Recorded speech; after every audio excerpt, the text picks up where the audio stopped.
میرے قدم اپنے گھر کی جانب رواں تھے۔ میرا لہنگا جگہ جگہ سے پھٹ چکا تھا، ننگے پاؤں چلنے کی وجہ سے سوج چکے تھے، مگر مجھے کوئی پرواہ نہ تھی اپنی تکلیف کی، کیونکہ آزادی کی خوشی ہر تکلیف پر بھاری تھی۔ اور آج تو میں اپنے خضر سے ملنے والی تھی، اپنے ماں باپ سے ملنے والی تھی، جنہوں نے نہ جانے مجھے کہاں کہاں نہ ڈھونڈا ہوگا، اور میں ان سے لپٹ جانے کو بے قرار تھی اور اپنے محبوب کی سنگت کے لیے تڑپ رہی تھی۔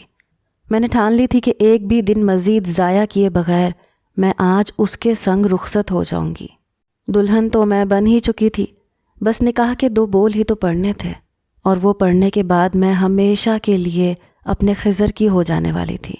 مگر جب ایک لڑکی گھر سے چاہے ایک رات کے لیے ہی غائب ہو جائے تو اس کی واپسی کا سفر ویسا نہیں ہوتا جیسا جاتے وقت ہوتا تھا۔ بہت کچھ بدل چکا ہوتا ہے۔ بچپن کی محبتیں بھی ایک دم سے پلٹ جاتی ہیں، اپنا راستہ موڑ لیتی ہیں، مگر میں تو نادان تھی، یا شاید مجھے اپنی محبت پر اندھا اعتبار تھا، اور یہ اندھا اعتبار مجھے بے اعتنائی کے اندھے کنویں میں دھکیلنے والا تھا۔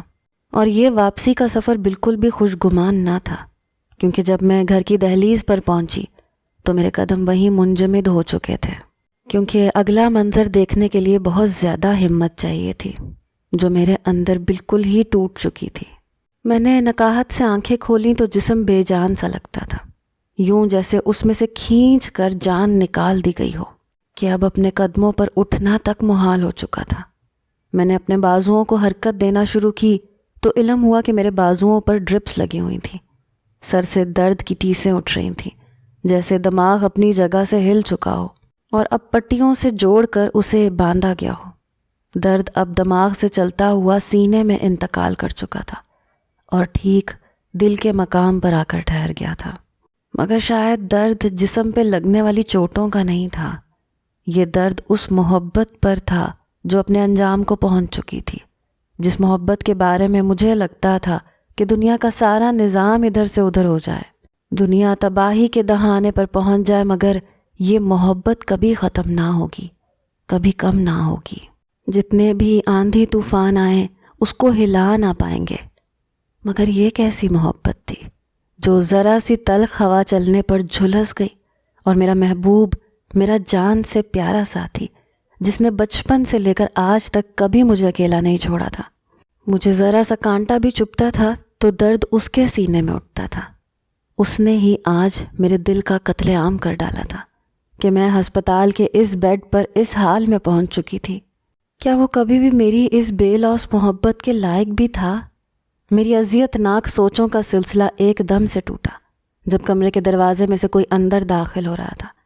وہ جو ذرا سی امید تھی کہ کم از کم وہ مجھے اس حال میں دیکھ کر بھاگا چلا آئے گا اور مجھے اپنی پناہوں میں لے کر میری ساری تکلیف رفع کر دے گا، وہ امید بھی ایک دم چھن سے ٹوٹ گئی، کیونکہ جو انسان کمرے میں داخل ہوا تھا اس انسان سے تو مجھے زندگی بھر نفرت کرنا تھی، یا شاید یہ زندگی بھی کم تھی۔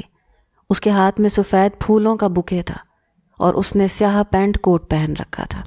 اس کا حلیہ ویسا نہ تھا جیسا میں نے آخری بار دیکھا تھا، وہ کوئی اور تھا۔ مجھے لگا شاید یہ پھول میری قبر پر چڑھانے کے لیے لائے گئے تھے، کیونکہ میں تو کب کی مر چکی تھی۔ میں لاؤنج کے بیچوں بیچ کھڑی تھی، میرا جسم ہولے ہولے کانپ رہا تھا، مگر یہ کپکپاہٹ لاؤنج میں چلنے والے اے سی کی وجہ سے نہیں تھی، بلکہ یہ ان بہتانوں کی وجہ سے تھی جو مجھ پر لگائے جا رہے تھے۔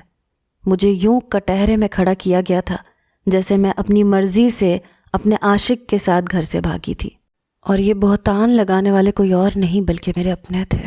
میں حیرت سے منہ کھولے اس کا چہرہ دیکھ رہی تھی، وہ چہرہ جو مجھے اس دنیا میں سب سے بڑھ کر محبوب تھا۔ وہ میرے عین سامنے کھڑا تھا اور باقی سب لوگ اس کے پیچھے۔ میرا باپ بے بسی کی تصویر بنے ایک صوفے پر سر پکڑ کر بیٹھا تھا، جیسے اس کے اپنے اختیار سے بات نکل چکی ہو، جیسے اس کی بیٹی جو اپنوں کی ہی نظروں میں مجرم بن چکی تھی وہ اس کے لیے کچھ نہیں کر سکتے تھے۔ میری ماں بھی ایک کونے میں کھڑی سسک رہی تھی، شاید میری قسمت پر رو رہی تھی، اور شاید اسی دن کے لیے ہی ماں باپ یہ دعا مانگتے ہوں گے کہ خدا ان کے گھر بیٹی نہ دے، اور ان کی بیٹی اپنے جان سے پیارے محبوب کی آنکھوں میں آنکھیں ڈال کر کھڑی تھی۔ شاید وہ بھی کہہ دے کہ وہ مذاق کر رہا تھا، جو بات اس نے مجھ سے کہی ہے وہ بس یوں ہی مذاق میں بول دی ہے، مگر ایسی باتیں مذاق میں تھوڑی نہ کی جاتی ہیں۔ اس کی نظریں میرے وجود میں دھنستی ہوئی محسوس ہو رہی تھیں، جیسے جانچ رہا ہو، پڑتال کر رہا ہو کہ میں کس حد تک اس کے قابل نہیں رہی۔ میری پھپھو کچھ فاصلے پر کھڑی مجھے دیکھ رہی تھیں، جیسے انہیں میں اب اپنے شریف بیٹے کے قابل نہیں لگ رہی تھی۔ انہیں لگتا تھا کہ ان گنڈوں نے میرے دامن کو داغدار کیا ہے، حالانکہ میں ان کو کئی بار یقین دلا چکی تھی کہ میں بالکل انچھوئی ہوں۔ میں تو نکاح کے وقت وہاں سے بھاگ آئی ہوں۔ اور پھپھو کہا لگا رہی تھیں، اچھا تو اس نے تم سے نکاح کرنے کے لیے تمہیں گھر سے اٹھایا؟ گھر سے اٹھائی جانے والی لڑکیوں سے نکاح نہیں کیا جاتا بی بی۔ اور ان کی بات سن کر جیسے میرے دل پر کاری ضرب لگی تھی، مگر میں صرف اپنے خضر کو دیکھ رہی تھی، جو نہ جانے کب سے خاموش کھڑا تھا اور ہماری آپس کی جرح سن رہا تھا، کیونکہ اب فیصلہ تو اس کے ہاتھ میں تھا کہ اسے اپنی زندگی میرے ساتھ گزارنی ہے یا نہیں، اس لڑکی کے ساتھ جو پورے 7 دن گھر سے دور ان آوارہ لڑکوں کی حراست میں رہی۔ اتنی خوبصورت لڑکی کو انہوں نے چھوا چھوڑ بھی کیسے دیا؟ اور یہی سوال خضر کے چہرے پر بھی تھا۔ کم از کم وہ تو مجھ پر شک نہ کرتا، میری بات کا اعتبار کرتا، مگر اس نے مجھ سے تصدیق مانگی تھی، اور وہ تصدیق میری زبان سے بالکل نہیں مانگی گئی تھی۔ کچھ دیر کے لیے تو مجھے لگا شاید میں نے کچھ غلط سنا ہے، شاید وہ کچھ اور کہہ رہا ہے، مگر وہ بالکل وہی کہہ رہا تھا جو میرے دماغ نے سنا تھا، بس دل اس پر مہر لگانے کو تیار نہ تھا۔ جب دل نے بھی اس کی تصدیق کر دی تو میں الٹے قدموں واپس پلٹی۔ میری آنکھوں کے سامنے مکمل اندھیرا چھا گیا۔ میں نہ جانے کس کس چیز سے ٹکرائی اور منہ کے بل گرتے گرتے بچی، مگر شاید منہ کے بل تو میں پہلے ہی گر چکی تھی، اپنے نصیب سے ٹکرا کر۔ میں سڑک پر اندھا دھند بھاگے جا رہی تھی۔ میرا وجود کسی گاڑی تلے کچلا جا سکتا تھا، اور شاید میں یہی چاہتی تھی، کیونکہ میری محبت کے درمیان شک آ گیا تھا، اور شک وہ دیمک ہوتی ہے جو محبت کو کھا جاتی ہے۔ مجھ پر ساری دنیا انگلی اٹھا لیتی، مجھے غلط کہہ لیتی، مگر خضر تو نہ کہتا نا۔ اسے تو میں نے ساری دنیا سے الگ رکھا تھا، مگر وہ تو تصدیق چاہ رہا تھا۔ اس نے کہا کہ ثنا ماما سچ کہہ رہی ہیں، ان لوگوں نے تمہیں اتنے دن اپنے پاس رکھا، یہ کیسے ہو سکتا ہے کہ اس نے تمہیں چھوا تک نہ ہو؟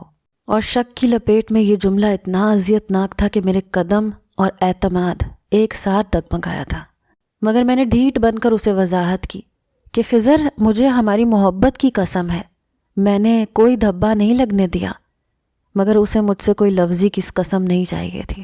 اس نے کہا کہ پہلے تمہارا میڈیکل کروائیں گے، میں اپنی زندگی کا اتنا بڑا فیصلہ صرف تمہاری قسم پر نہیں لے سکتا۔ I am sorry.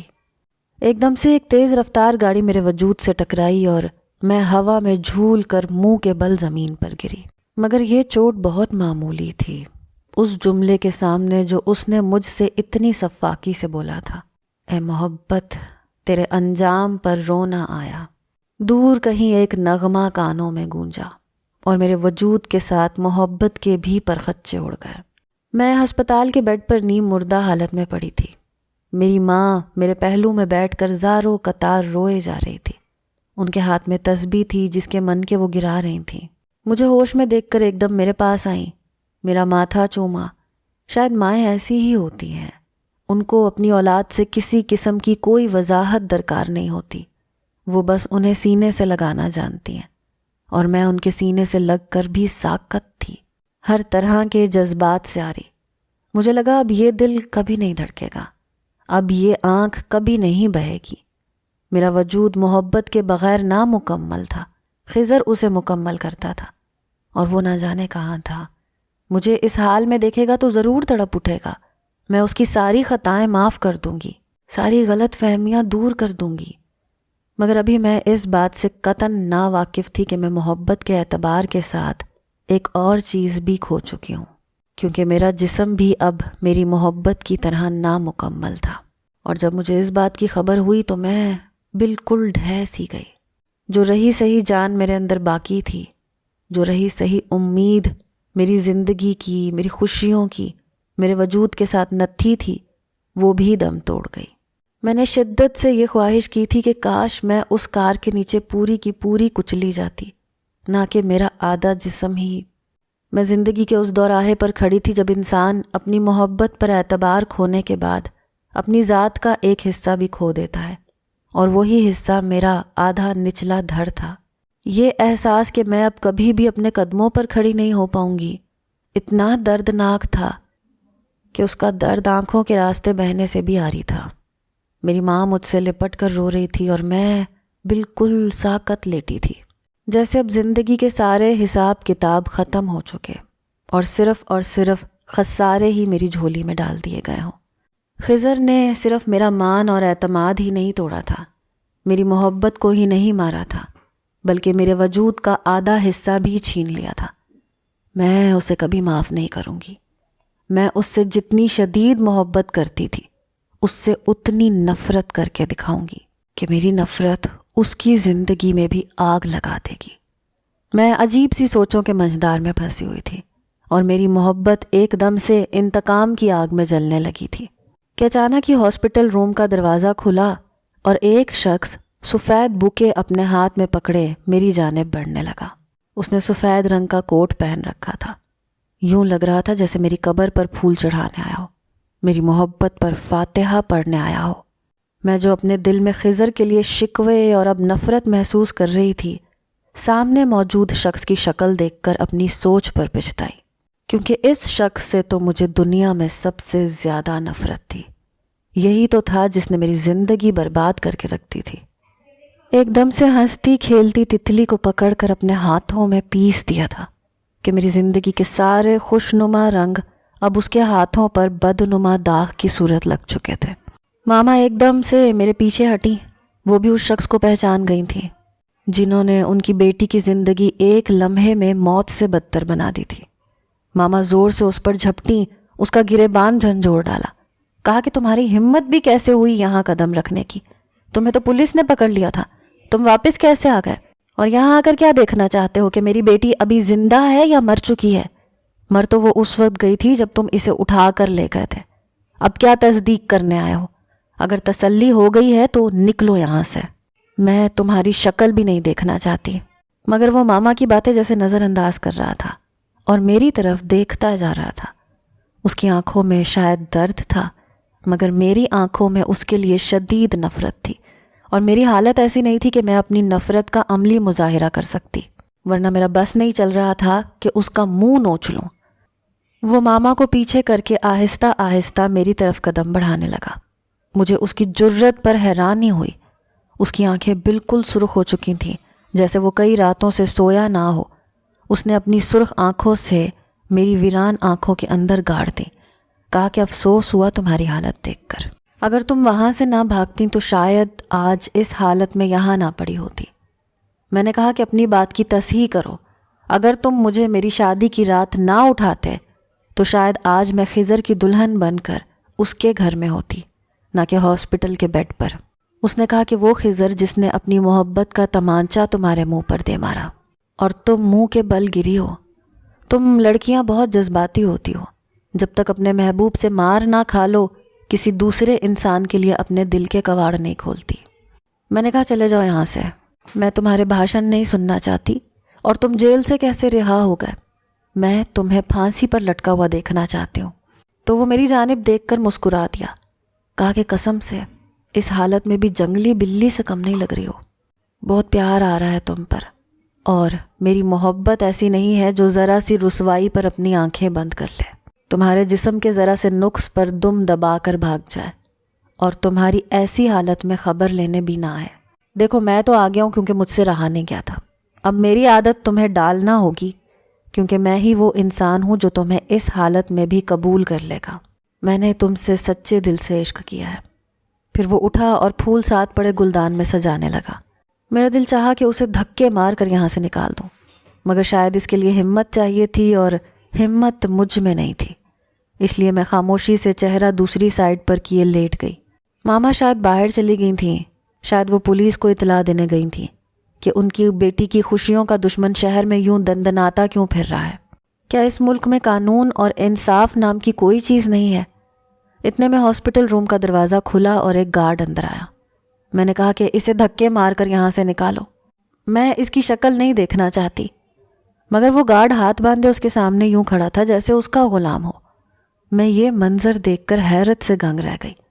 Us guard نے اس گنڈے کے کانوں میں ہلکی سی سرگوشی کی جس پر اس نے باہر جانے کا حکم دیا، اور وہ گارڈ میری بات سنے بغیر باہر چلا گیا۔ میں سکتے میں رہ گئی۔ میں نے کہا، تم اپنی دولت سے ہر انسان کو خریدنا جانتے ہو، مگر تم مجھے کبھی نہیں پا سکو گے۔ میں تم سے شدید نفرت کرتی ہوں۔ اس دنیا میں اگر تم آخری انسان بھی بچے تو بھی میں تمہاری طرف پلٹ کر نہیں دیکھوں گی۔ چلے جاؤ یہاں سے۔ وہ میرے قریب آیا اور نرمی سے میرے بال میرے کانوں کے پیچھے اڑسنے لگا، جیسے اسے میری باتوں سے کوئی فرق نہ پڑا ہو۔ میں نے زور سے اس کا ہاتھ جھٹک دیا اور منہ پیچھے کر لیا۔ وہ میری اس ادا پر مسکرایا، کہا کہ ابھی میں ایک ضروری کام سے جا رہا ہوں، شام کو ملتے ہیں۔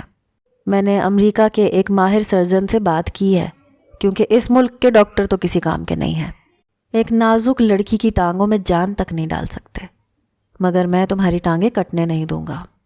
اور میں اس کی بات سن کر ایک دم دہل کر رہ گئی۔ تو کیا میں زندگی بھر چل پھر نہیں سکوں گی؟ پہلی بار میری آنکھوں میں نفرت کے علاوہ خوف بھی تھا، اور وہ اسے بھانپ گیا تھا۔ اس نے میرے دونوں کندھوں کو پکڑ لیا اور اپنے چہرے کے قریب لایا۔ اس نے کہا کہ اللہ دتا تم سے وعدہ کرتا ہے، تمہیں تمہارے قدموں پر دوبارہ سے کھڑا کرے گا، اس لیے خود کو پریشان نہ ہونے دینا، ورنہ مجھے بہت تکلیف ہوگی۔ میرے پاس شاید اپنی نفرت کے اظہار کے لیے الفاظ نہ تھے، اس لیے میں خاموشی سے اسے گھورتی رہی اور وہ کمرے سے چلا گیا اور میرے لیے بہت سارے سوالات چھوڑ گیا۔ آخر ایک 2 ٹکے کا گنڈا اتنا اثر و رسوخ والا کیسے ہو سکتا ہے؟ کیا لوٹی ہوئی دولت سے بھی سب کو غلام بنایا جا سکتا ہے؟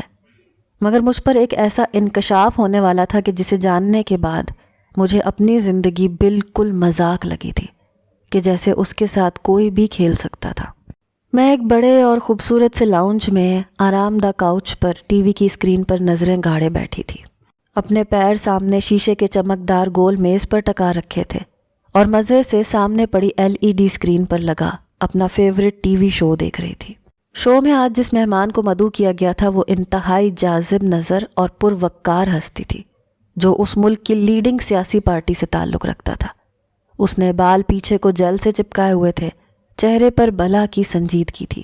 اینکر پرسن کے سوال پر وہ ایک دم سے مسکرایا تھا، جیسے یہ اس کا فیورٹ سوال ہو جو وہ پوچھ رہا تھا، کہ اس ملک کی بہت بڑی لیڈنگ پارٹی کے آپ چیئرمین ہیں، کیا آپ اپنے گھر میں بھی ایسے ہی لیڈ کرتے ہیں، یا آپ کی گھر والی آپ کو دبا کے رکھتی ہے؟ کیونکہ شوہر چاہے جتنا بھی باہر شیر ہو، اپنے گھر میں اپنی بیوی کے سامنے چوہا ہی ہوتا ہے۔ اس سوال پر وہ ایک دم سے مسکرایا اور کہا کہ کیا آپ کو میری شخصیت دبنے والی لگتی ہے؟ اگر آپ اس بات پر یقین رکھتے ہیں تو واقعی پھر میں بھی گھر میں ایسا ہی ہوں۔ اس نے سوال کا گول مول سا جواب دیا تھا، جیسے ہر سیاست دان دیتا ہے، اور اس جواب پر میں گردن پیچھے کیے کافی دیر تک ہنستی رہی تھی۔ اتنے میں وہ چائے کے 2 مگ اٹھائے میرے قریب صوفے پر دھڑام سے گر گیا۔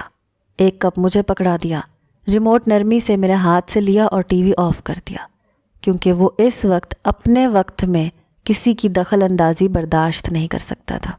اس نے اپنا مگ شیشے کی میز پر رکھا اور میرے پاؤں احتیاط سے شیشے کی میز سے ہٹا کر اپنی گود میں رکھ لیے۔ اب وہ اپنے ہاتھوں کو مخصوص حرکت دے کر ان کو مساج کر رہا تھا، بڑے پیار سے، بڑے لگن سے، اور میں اپنے ہونٹوں پر مسکراہٹ سجائے اسے دیکھ رہی تھی۔ اگر جو وہ اینکر پرسن اس وقت ہمارے گھر میں آ جائے تو سارے جواب خود ہی جان لے گا۔ میں نے اسے چھیڑا تو وہ مسکرانے لگا، کہا کہ میں ڈرتا تھوڑی ہوں نا کسی سے، نہ مجھے اپنی بیوی کے پاؤں سہلانے میں کوئی آر محسوس ہوتی ہے، میں تو تمہارا ٹریٹمنٹ کر رہا ہوں نا، اسے تم زن مریدی بالکل نہ سمجھنا۔ اور میں دیر تک ہنستی رہی۔ وہ کمال کا اداکار تھا، کیونکہ سیاستدان بہت بڑے اداکار ہوتے ہیں۔ میں اپنے کمرے میں ویل چیئر پر گمسم سی بیٹھی تھی۔ میرے ہاتھ کسی قسم کی مہندی اور چوڑیوں کی کھنک سے محروم تھے، کیونکہ یہ وقت مجھے خوشی نہیں دے رہا تھا۔ میرے سامنے میز پر ایک زرد رنگ کا کاغذ پڑا تھا جس پر مجھے دستخط کرنا تھے۔ جہاں مجھے دستخط کرنا تھے اس سے اوپر والے خانے میں ایک دستخط ہو چکا تھا، ایک مہر لگ چکی تھی۔ اب میں نے اپنے حصے کے سائن کرنے تھے۔ اپنی زندگی کا اتنا بڑا فیصلہ کرنے پر میں بالکل ہی اندر سے ٹوٹی ہوئی اور خالی ہوئی محسوس کر رہی تھی، مگر میرے پاس اس کے علاوہ کوئی چارہ نہ تھا، کیونکہ میرے آگے کنواں اور پیچھے کھائی والی صورتحال تھی۔ منجھدار میں تو میں پھنسی چکی تھی، اس شاطر انسان نے کمال طریقے سے مجھے پھنسایا تھا، اور ایک مجبور لڑکی کی بے بسی کا ناجائز فائدہ اٹھایا تھا، مگر یہ کوئی پہلا ناجائز کام تو نہیں تھا جو وہ کر رہا تھا۔ میں نے ذہن کو ہر طرح کی سوچ سے جھٹک دیا اور پینسل سے اپنے دستخط کاغذ پر گھسیٹ دیے۔ وہ نکاح نامہ لے کر کمرے سے نکل گیا، مگر میرے لیے یہ نکاح نامہ نہیں تھا بلکہ میری موت کا پروانہ تھا۔ میں نے اسے اذیت پہنچانے کے لیے ہی اس کی زندگی میں شامل ہونے کا فیصلہ کیا تھا، کیونکہ جو انسان خود کی تکلیف کم نہیں کر سکتا اسے پھر دوسروں کو اذیت میں مبتلا کر کے خوشی ملتی ہے۔ میں بھی اس چیز میں اب اپنا سکون تلاشنا چاہ رہی تھی۔ میں ہسپتال کے اس بستر پر بے سدھ سی پڑی تھی۔ وہ جو میری موت کا فرشتہ تھا وہ دوبارہ سے آنے کی خبر دے کر اب وہاں سے رفو چکر ہو چکا تھا۔ پہلے اس نے مجھے اس حال میں پہنچایا، اب مجھے ٹھیک کرنے کے جتن کرے گا۔ میں نے بے اختیار اپنے ہاتھوں سے ٹانگوں کو چھونے کی کوشش کی، مگر یوں لگتا تھا کہ جیسے اب ان میں زندگی کبھی نہیں دوڑے گی۔ یہ میرے دل کی طرح مردہ ہو چکی تھیں۔ جب میرا ایکسیڈنٹ ہوا تھا تو میری ریڑھ کی ہڈی میں فریکچر ہو گیا تھا، جس کی وجہ سے میرا نیچے والا دھڑ کام کرنا چھوڑ چکا تھا۔ ڈاکٹرز کا کہنا تھا کہ وقت کے ساتھ ساتھ شاید کبھی میں چل سکوں یا شاید ہمیشہ کے لیے محروم رہوں۔ ابھی وہ اس بارے میں کچھ نہیں کہہ سکتے۔ میری زندگی کی ڈور صرف اور صرف قسمت کے ہاتھ میں تھی، اور قسمت مجھ سے ویسے ہی روٹ گئی تھی۔ میں آنے والے وقت کے بارے میں سوچ کر ہی دہل جاتی تھی۔ آج مجھے ہاسپٹل سے ڈسچارج کر دیا گیا تھا۔ میرے ماں باپ، میرے چھوٹے بہن بھائی جو مجھے گھر لے جانے کے لیے آئے تھے، مگر خضر نہیں آیا تھا، نہ اس کی فیملی۔ میں سوچنے لگی کہ چاہے اس سے اب محبت کا رشتہ بھی نہ تھا، مگر انسانیت کا رشتہ تو تھا نا۔ وہ کتنا صفاک انسان تھا جس نے پلٹ کر بھی میری خبر تک نہ لی کہ میں زندہ بھی تھی یا مر چکی تھی۔ خضر تو نہیں آیا تھا مگر اللہ دتا ضرور آیا تھا، اور میں اسے پھر سے اپنے سامنے دیکھ کر شدید اکتاہٹ کا شکار ہو چکی تھی۔ نہ جانے اسے کوئی روکنے ٹوکنے والا کیوں نہ تھا۔ وہ کہیں بھی دندناتا ہوا پہنچ جاتا تھا اور زمین پر ایسے چلتا تھا جیسے یہ زمین اس کی ملکیت ہے، اور شاید وہ مجھے بھی اپنی ملکیت سمجھتا تھا۔ اس لیے اس نے میری ویل چیئر پیچھے سے پکڑ لی اور گاڑی تک لانے لگا۔ میں نے نوٹ کیا میرے گھر والے اب اس کو کچھ نہیں کہہ رہے تھے، جیسے اس سے ڈر گئے ہوں، جیسے وہ کوئی بہت بڑی چیز ہو، مگر وہ واقعی بہت بڑی چیز نکلا تھا اور میں ہی بے خبر تھی۔ نکاح نامے پر سائن کرنے کے بعد میں نے ویل چیئر پر پیچھے کو ٹیک لگا لی تھی، خود کو اس نفرت اور انتقام کے لیے تیار کر رہی تھی جو میں اس سے زندگی بھر کرنے والی تھی۔ میرے نکاح سے ایک دن پہلے خضر آیا تھا۔ میرے پاس اس کی آنکھوں میں کوئی شکوہ، کوئی اذیت نہ تھی، بس ایک ہلکا سا خوف تھا۔ نہ جانے وہ کیوں اتنا ڈرا ہوا تھا۔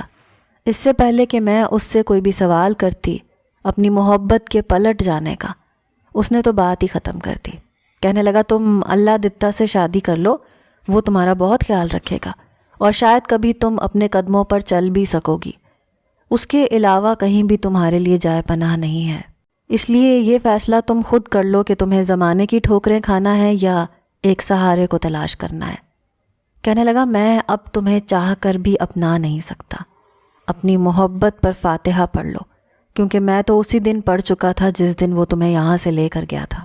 یہ کہہ کر وہ تو چلا گیا مگر میرا دل پھر سے ملال سے بھر گیا۔ مجھے لگتا تھا کہ اب میں پتھر کی ہو چکی ہوں، اب کبھی اس آنکھ سے آنسو نہیں بہیں گے، مگر جب جب وہ میرے سامنے آئے گا میں تب پگھلوں گی، یہ تو طے تھا۔ اور میرے گھر والے بھی یہی چاہتے تھے کہ میں اللہ دتا سے شادی کر لوں۔ آخر کیوں؟ اپنے آپ کو اس شخص کے حوالے کیسے کر سکتے ہیں جو آپ کی بربادی کا ذمہ دار ہو؟ وہ شخص آپ کو کیا خوشی دے گا جس نے آپ کی آنکھوں سے سارے خواب ہی چھین لیے ہوں؟ میرے نکاح کی تاریخ طے ہو گئی تھی، اس سے پہلے اللہ دتا میرے پاس آیا تھا، میرے گھٹنوں میں بیٹھ گیا۔ کہنے لگا بالآخر اب تم ہمیشہ کے لیے میری دسترس میں آنے والی ہو، مگر اس سے پہلے میں تم سے کچھ کہنا چاہتا ہوں تاکہ تم اپنے ہونے والے شوہر کے متعلق غلط گمان نہ کرو۔ مجھے اس کی کوئی بھی وضاحت غیر ضروری لگ رہی تھی، مگر جو اس نے مجھ سے اگلی بات بتائی اسے سن کر تو میں بالکل سکتے میں رہ گئی۔ اس نے میری زندگی کے ساتھ اتنا بڑا مذاق کر دیا تھا، اس نے مجھے سمجھ کیا رکھا تھا؟ اپنی ذرا سی انجوائمنٹ کے لیے اس نے میری زندگی خراب کر دی تھی۔ اس روز جب میں ہاتھوں پر خضر نام کی مہندی لگائے اپنے خضر کا انتظار کر رہی تھی تو اللہ دتا اس رات سڑکوں پر اپنی بڑی سی گاڑی میں اپنے دوستوں کے ساتھ آوارہ گردی کر رہا تھا۔ وہ اس ملک کے بہت بڑے سیاسی لیڈر کا اکلوتا بیٹا تھا، اسے اپنی دولت پر مان تھا کہ وہ ہر چیز اپنی دولت سے حاصل کر سکتا ہے، اس لیے اس نے مجھے حاصل کرنے کا منصوبہ بنایا تھا۔ اس کے دوست فیصل کی میرے منگیتر خضر کے ساتھ گہری رقابت تھی۔ نہ جانے خضر کے ساتھ اس کو کیا بیر تھا کہ وہ اس سے بدلہ لینا چاہتا تھا، اور جب اسے پتہ چلا کہ آج خضر کی مہندی کی رات ہے تو اس نے اپنے دوست اللہ دتا کو کہا کہ ہمیں خضر کو مزہ چکھانا ہے، اس کی منگیتر کو اس کے گھر سے اٹھا کر، کیونکہ خضر کے نزدیک سب سے قیمتی چیز میں ہی تھی، اور اللہ دتا کا دوست فیصل وہی اس سے چھیننا چاہتا تھا۔ جب اللہ دتا نے انکار کر دیا کہ میں کسی لڑکی کی زندگی یوں خراب نہیں کر سکتا، تم کسی اور طریقے سے اس کا بدلہ لے لو، تو وہ اسے اس کی غیرت کے اور مردانگی کے طعنے مارنے لگا اور کہا کہ تم اس ملک کے سب سے طاقتور ترین انسان ایک کمزور لڑکی تک کو نہیں اٹھا سکتے۔ اس نے کہا کہ بس ہم تھوڑی دیر کے لیے اسے اس کے گھر سے اغوا کریں گے، اور جب خضر فیصل کے آگے گھٹنے ٹیک دے گا، اس کی منتیں کرے گا، تو ہم اس کی منگیتر کو واپس کر دیں گے۔ بس اتنی سی بات ہے، میرا بدلہ بھی پورا ہو جائے گا اور خضر کو مزہ بھی آ جائے گا۔ اللہ دتا کو یہ پلان کافی پسند آیا تھا، کیونکہ وہ ایڈونچر کا کافی شوقین تھا، مگر اس رات جب وہ مجھے اٹھانے کے لیے ڈاکوؤں کے بھیس میں آئے تو وہ مجھے دیکھتے ہی اپنا دل ہار بیٹھا اور ہمیشہ کے لیے اٹھانے کی ٹھان لی۔ اسے پہلی نظر میں ہی مجھ سے عشق ہو گیا تھا، اور اس عشق کے لیے وہ کچھ بھی کر سکتا تھا، کیونکہ جب وہ کسی چیز کو پانے کی ٹھان لیتا تھا تو اسے پا کر ہی رہتا تھا۔ مگر وہ یہ بات بھول گیا تھا کہ ثنا کوئی چیز نہیں ہے، بلکہ ایک جیتی جاگتی انسان ہے، اور اس کی اپنی خواہشیں، اپنے خواب اور اپنی زندگی بھی ہے۔ مگر اس کے عشق نے مجھے برباد کر کے رکھ دیا، اور آج وہ میرے سامنے گھٹنوں کے بل بیٹھا مجھے اس حقیقت سے دوچار کر رہا تھا۔ میں نے کہا تم خود کو بہت بڑے عاشق سمجھتے ہو، تمہیں یہ نہیں پتا کہ ایک عورت کی رائے کا احترام محبت کا پہلا تقاضا ہے، تم اسی میں فیل ہو گئے۔ میں تمہیں زندگی بھر معاف نہیں کروں گی، میں تم سے نکاح کر کے تمہیں ایسی اذیت سے دوچار کروں گی کہ نہ تم جیو گے نہ مرو گے۔ میں تمہیں روز یہ یاد دلاؤں گی کہ تم نے میرے ساتھ کیا کیا ہے۔ میرے لہجے میں انتقام کی آگ جل رہی تھی، اور وہ یک ٹک مجھے دیکھ رہا تھا۔ اس نے کہا کہ دیکھتے ہیں میری محبت جیتے گی یا تمہارے بدلے کی آگ، مگر مجھ سے وعدہ کرو کہ اگر میں نے تمہارا دل جیت لیا تو تم مجھے معاف کر دو گی۔ میں نے کہا بھول ہے تمہاری، کیونکہ میرے سینے میں اب دل کی جگہ پتھر ہے جو تمہارے لیے کبھی نہیں دھڑکے گا۔ میں نے ایک عزم سے کہا اور وہ وہاں سے چلا گیا۔ میں جب رخصت ہو کر اس گھر میں آئی تو وہ کوئی گھر نہیں بلکہ محل تھا۔ مجھے یوں محسوس ہوا کہ ایک مظلوم شہزادی ایک ظالم دیو کی قید میں اس کی محل میں آ چکی ہے۔ میں اس کے گھر ڈولی میں بیٹھ کر نہیں بلکہ اپنی ویل چیئر پر بیٹھ کر آئی تھی، اور وہ ویل چیئر دھکیلتا ہوا مجھے لاؤنج تک لایا تھا۔ یہ نکاح بہت سادگی کے ساتھ طے پایا تھا، جس میں صرف میرے گھر والوں اور اس کے ماں اور باپ نے شرکت کی تھی۔ وہ ان کا لاڈلا بیٹا تھا، اس لیے اس کی خوشی کے لیے انہوں نے ایک اپاہج لڑکی کو بہو بنا لیا تھا۔ اس کا باپ ایک بڑے وزیر کی بیٹی سے اس کی شادی کرنا چاہتا تھا، مگر اپنے بیٹے کے عشق کے آگے بے بس ہو چکا تھا۔ جب وہ لاؤنج میں مجھے لے آیا تو وہاں ٹھہر گیا، میرے سامنے بیٹھا، کہا کہ ایک مسئلہ ہو گیا ہے، میرا کمرہ اوپر ہے، سیڑھیاں چڑھ کر جانا پڑے گا، اس لیے تمہیں میری باہوں کا سہارا لینا پڑے گا۔ اس سے پہلے کہ میں کوئی احتجاج کرتی، اس نے مجھے اپنی مضبوط باہوں میں اٹھایا اور سیڑھیاں چڑھنے لگا۔ ان سیڑھیوں پر بھی جا بجا پھول اٹکے ہوئے تھے۔ اس پورے گھر کو پھولوں اور کینڈلز سے سجایا گیا تھا، اور جب وہ مجھے لیے کمرے میں داخل ہوا تو وہ کمرہ نہیں بلکہ میرے لیے کسی فینٹیسی لینڈ سے کم نہ تھا۔ مگر میں بے حس بنی رہی، خود کو اس سے چھڑوانے کی کوششیں کرنے لگی، مگر اسے میرے کسی احتجاج سے فرق نہیں پڑتا تھا، کیونکہ وہ ڈھیٹ انسان تھا۔ اس نے پھولوں سے سجے بیڈ پر مجھے آرام سے بٹھا دیا، میری ٹانگیں بالکل سیدھی بیڈ پر لٹا دیں۔ میں نے کہا مجھے ہاتھ مت لگاؤ اور دفع ہو جاؤ یہاں سے، مگر وہ میرے پہلو میں بیٹھ گیا، کہا کہ میں تو شادی کی ساری رسمیں ادا کروں گا۔ اس نے اپنی جیب سے ایک ڈبیا نکالی، کھول کر میرے سامنے کی۔ اس میں ایک انتہائی خوبصورت اور نازک سا ایک لاکٹ تھا، جس کے سینٹر میں 2 دل آپس میں جڑے ہوئے تھے۔ اس نے وہ میری گردن کے گرد پہنا دیا، جو عین دل کے مقام پر اٹکا تھا۔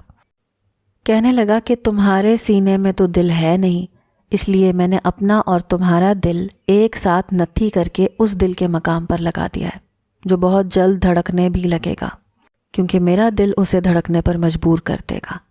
اس کے میرے اتنے قریب آنے پر میرے سینے میں لگے پتھر میں ارتعاش سا پیدا ہونے لگا، مگر میں نے خود کو یاد دلایا کہ میں اس سے کتنی نفرت کرتی ہوں۔ یہ سبق اب روز مجھ کو رٹوانا تھا۔ میں نے اسے زور سے دھکا دیا، وہ بیڈ سے نیچے گر گیا، ہنسنے لگا، کہنے لگا تم بالکل میرے ٹائپ کی ہو، قسم سے زندگی بہت مزے کی گزرنے والی ہے۔ مگر میں اس کی زندگی جہنم سے بدتر بنانے والی تھی، اور یہ میں ٹھان چکی تھی۔ میں نے کہا جاؤ جا کے فریش ہو کر سو جاؤ۔ وہ ایک دم جیسے خفا سا ہو گیا، جیسے یہ بات اس کی شان کے خلاف ہو۔ میں نے کہا عشق کرتے ہو نا مجھ سے، اور عشق میں تو لوگ سولی پر بھی چڑھ جاتے ہیں، یہ کیسا عشق ہے جو ایک ہی پڑاؤ پہ پھوس ہو گیا؟ مگر وہ چپ چاپ اٹھا اور فرش پر تکیہ لگا کر سو گیا، اور میں دیر تک حیرت سے اسے دیکھتی رہی۔ اللہ دتا نے میرے لیے ایک نرس رکھی تھی جو ہر وقت میرا خیال رکھنے کے لیے تھی، مگر اس کے باوجود بھی وہ میری تیمارداری خود ہی کرتا تھا۔ میرے لیے کھانا بناتا تھا، روزانہ سوپ بنا کر پلاتا تھا۔ میں اس کے ہاتھ جھٹک دیتی تو وہ زبردستی اپنے ہاتھوں سے مجھے پلاتا تھا۔ روزانہ میرے پاؤں اپنی گود میں رکھ کر ان کا مساج کرتا تھا۔ ڈاکٹر نے ایک خاص قسم کی مالش تجویز کی تھی۔ ان کا کہنا تھا کہ شاید اس سے میں جلدی ریکور ہو جاؤں گی۔ وہ ایک بڑے لیڈر کا بیٹا تھا، مگر ایک عورت کے پاؤں پکڑنے میں عار محسوس نہیں کرتا تھا۔ شاید وہ محبت سے پہلے احترام کرنا سیکھ رہا تھا۔ شاید اسے یقین تھا کہ وہ آہستہ آہستہ میری نفرت کو محبت میں بدل دے گا، اور مجھے اس بات پر شک تھا۔ ہماری شادی کو تقریباً 1 سال بیت چکا تھا۔ اب وہ سیاست میں بھی آ چکا تھا، اپنی پارٹی کو لیڈ کرنے لگا تھا، مگر اتنی مصروفیت میں بھی وہ کبھی مجھ سے غافل نہیں ہوا تھا، اور شاید میں بھی اس کی عادی ہو چکی تھی، کیونکہ عورت کے دل پر دسترس پانے کے لیے تو مرد کی ایک ذرا سی توجہ ہی کافی ہوتی ہے، چاہے وہ مرد اس کے ماضی کی تاریکی کا حصے دار ہو۔ اب جب میں کبھی اپنے ماں باپ کے گھر چلی جاتی تو وہاں میرا دل نہیں لگتا تھا۔ وہ رات مجھے وہاں کم ہی رکنے دیتا تھا، مگر کبھی کبھار جب رات وہاں رکنا ہوتا اس کی کسی مصروفیت کے سبب، تو میں رات بھر کروٹیں لیتی رہتی۔ نہ جانے کیوں میں اس بات سے ڈرتی تھی کہ کہیں اپنے سب سے بڑے رقیب کو اپنا محبوب نہ بنا لوں۔ یہ میری انا گوارا نہیں کرتی تھی، مگر اس دل کا کیا جو ایک بار پھر سے دھڑکنے کی ٹھان چکا تھا۔ خضر سے میرا سامنا جب بھی ہوتا تو وہ بڑی خوش اخلاقی دکھاتا، کیونکہ میں ایک بڑے سیاست دان کی بیوی تھی، اور میں سوچتی تھی کہ کتنی پاگل تھی میں جو ایک سراب کے پیچھے بھاگ رہی تھی، خضر نامی سراب کے پیچھے۔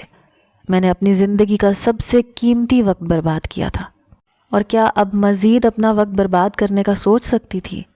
شاید نہیں، کیونکہ اب مجھے اپنے دل سے سچ بول دینا چاہیے، کیونکہ بہت آزما لیا میں نے اس دل کو بھی اور اللہ دتا کو بھی، اب اور نہیں۔ میں اپنے ماں باپ کے گھر میں اس کا انتظار کر رہی تھی، کیونکہ پہلی بار ایسا ہوا تھا کہ مجھے 3 دن وہاں ہو چکے تھے، مگر وہ مجھے لینے نہیں آیا تھا۔ مجھے پہلی بار تشویش لاحق ہو رہی تھی۔ میں بار بار اس کا نمبر ملا رہی تھی، مگر وہ بند جا رہا تھا۔ میرا دل جیسے ہولنے لگا۔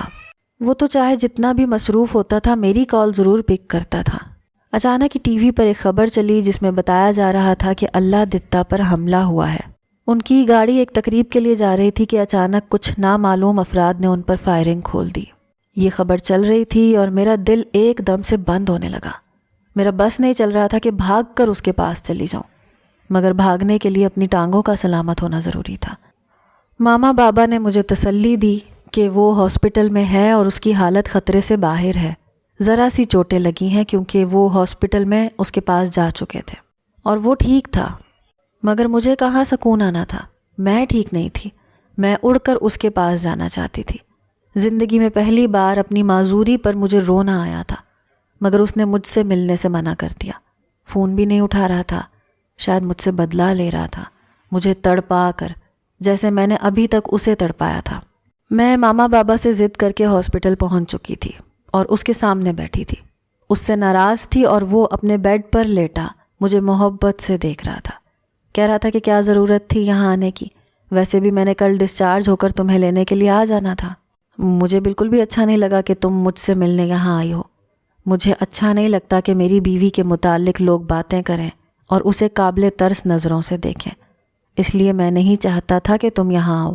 میں نے کہا کہ مجھے کوئی فرق نہیں پڑتا کسی کی نظروں سے، تم تو میرا فون بھی نہیں اٹھا رہے تھے، اس لیے مجھے خود ہی آنا پڑا۔ اس نے کہا کہ میرا فون گارڈ کے پاس تھا اور مجھے کسی سے بھی بات کرنے کی اجازت نہیں تھی۔ میں نے اچانک اس کے ہاتھ پر اپنا ہاتھ رکھا تو وہ سکتے میں آ گیا۔ یہ پہلی پیش قدمی تھی جو میری جانب سے اسے موصول ہوئی تھی، اور وہ ایک دم سے جیسے سانس لینا بھول گیا تھا۔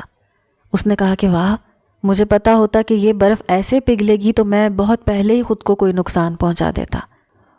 اور میں نے اس کے ہونٹوں پر اپنا ہاتھ رکھ دیا تھا کہ خبردار جو ایسی کوئی بات کی تو میں تمہاری جان لے لوں گی، تم مجھے ایسی اذیت دینے سے کبھی باز نہیں آؤ گے۔